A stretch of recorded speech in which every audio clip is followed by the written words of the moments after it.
On this trip, I'm headed back into the woods to harvest a whitetail buck. Being as we're at the beginning of November means the whitetail are certainly headed into the pre-rut, if not the rut, very, very soon. So to make the most of the opportunity that I have over the next couple of weeks, I need to finish up with scouting, narrow my places down, and figure out where I'm going to hunt if I'm going to give myself the best chance of accomplishing my personal objective this year and harvesting a personal best for a whitetail buck.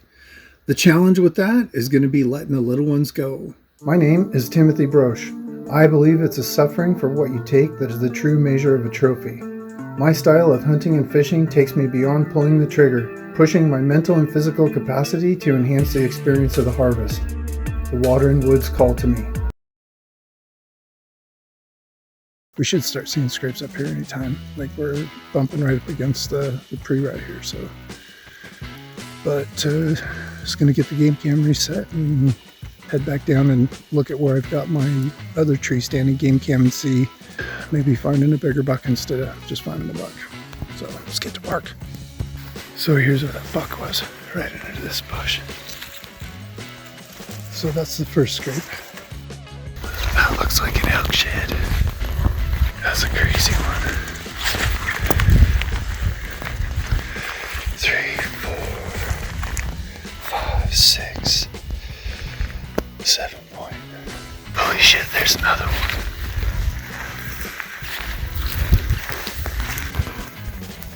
This looks pretty good.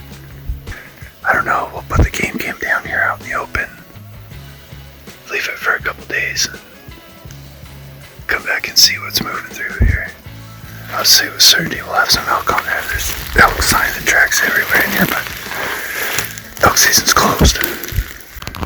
Those does were 100 yards from the road, feeding in this little hole. It was 3 does and a fawn. I kid.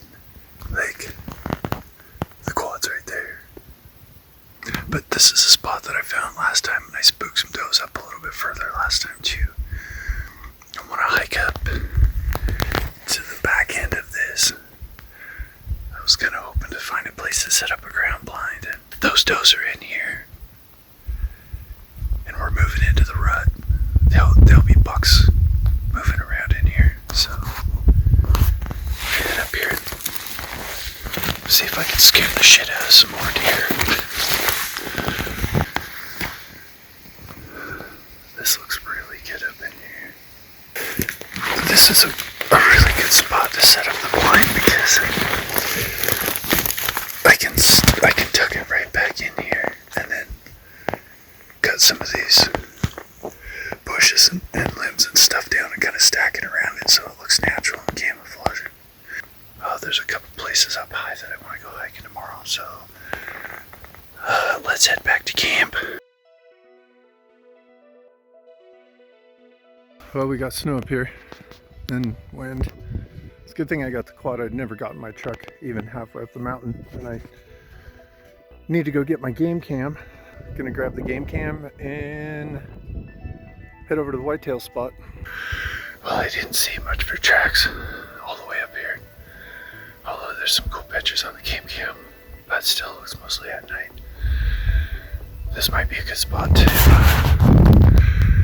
come into during the rut. It's still, they're not there yet, but that muley buck's neck is definitely swole. And he's moving around, but he's not moving around during the daytime. We need him to be crazy and stupid. Oh, I was wondering about that. Dang it. The snow buckled the top. I should be able to just clean it out and pop it back up. I hope nothing broke. Find out how durable this thing is, I guess. Just before 4 o'clock. And he crossed right at the top end of this clear cut right along the thick stuff here. Now I just need a huge ass whitetail to do the same thing. One of the things when you're setting up blinds and picking trees that are away from the rig You want to make sure that it's a place that you can find your way in and out, especially out in the dark. Even if you're planning on walking out in the light. But if you shoot something and need to chase it down and get hung up until after dark, you don't want to be, most of us don't want to be out here for a night. It's pretty easy when there's snow on the ground, but you gotta be careful.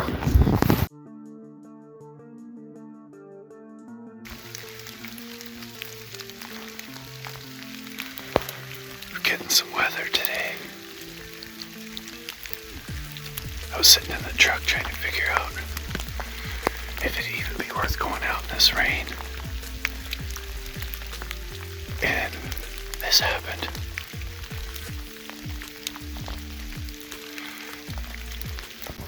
So I just decided to throw my riding gear on and grab my lunch, and I'm heading up to the tree stand.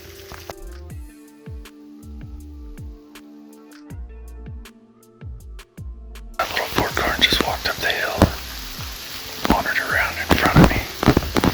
I could have shot him at about 20 yards from my stand, but that's not what I'm looking for on this trip.